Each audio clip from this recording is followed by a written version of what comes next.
is, you see all those dots?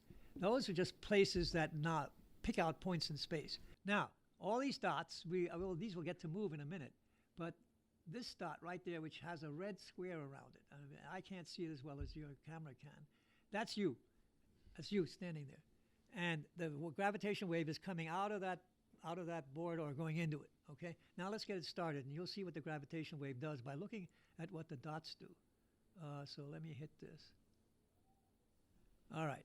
If you look at that for a while, you'll know, first of all, you'll get dizzy, but the other thing is that you'll notice that there's motion in one direction. The wave is coming at you. The velocity propagation speed is out of the board. Call that the z direction. And so when there is expansion in the x direction, which is perpendicular to the z, there is contraction in the y, and a little bit later, half a period later, it's the opposite. Y contracts and x expands. I hope you can see that. Right. That's absolutely critical to the detection process. But that's also the polarization of the wave.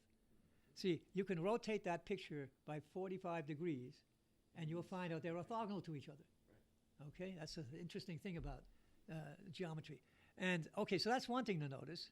The other thing you'll notice is the gravitational wave, and now you can see the actual field that makes the gravitational wave. If you look at, let's say, the two dots here where you are standing, and look at the most distant ones away, they're moving a lot. And the two near you are hardly moving at all. Can you see that? Right. Yeah. It's going to be length dependent. That's right. So it turns out that the field quantity is delta L over L. That's the strain. And when you do that, it's the same as stretching a rubber membrane. Okay, if you make marks on a rubber membrane and you stretch it, you will see that that looks just like that. Same kind of idea of when you have like universal expansion and the things that are going farther away are much more redshifted.